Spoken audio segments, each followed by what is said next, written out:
Okay guys, susubukan naming mamingwit dito sa dagat ng Matnog, Sorsogon.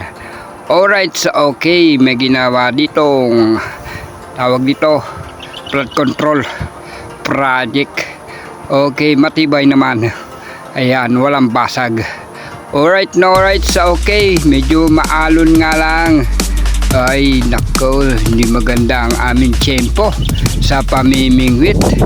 Maalon at mababaw, at kami ay maaring lumusong o magbasa dito sa aming pamimingwit.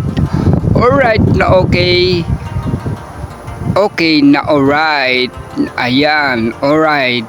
Dito kami ngayon sa aming spot na pamimingwitan. Naway magkaroon kami ng huli kahit isang piraso. Okay na yun. Okay na okay sa alright. Ayan, ang lawak at ang linaw ng tubig. Eto na, naghahanap na kami ng mapopwestuhan kung saan maganda dito sa may lilim ng punong kahoy ba. Okay, dito sa lilim ng punong kahoy.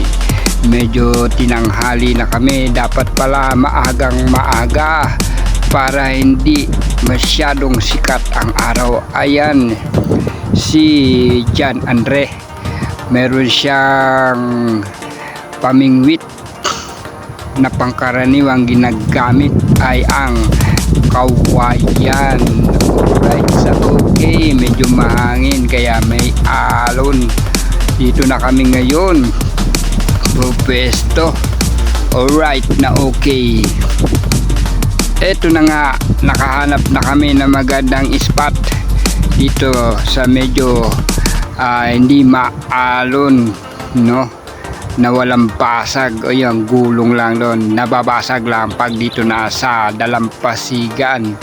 Alright, kanya-kanya ng pesto ang apat na F4. Alright, ready for fishing na kami.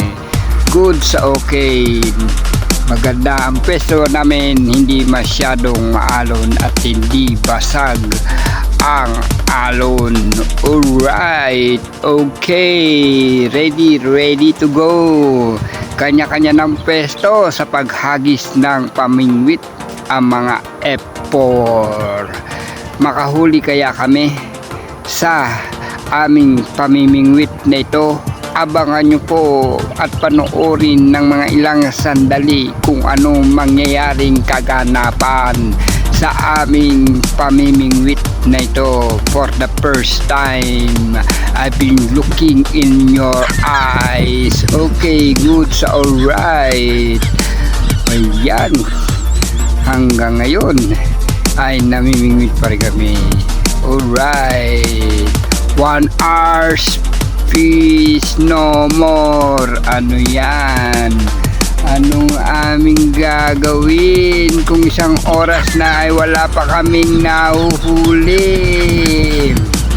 Kaya marahil ayun, naglublob na lamang, naligo na lamang ang mga F4, ang F3 pala, dahil hindi pa ako naglulublob. Alright, nagbabaka sakali pa. Ngunit ang aking fishing rod ay nagkaroon na ng bol-bol. Ang tawag dyan nila ay ano? Mayroon silang tawag dyan. Alright, ayan, sige, madulas ka. Puro lumot yan dyan. Yan, Jero, suko na.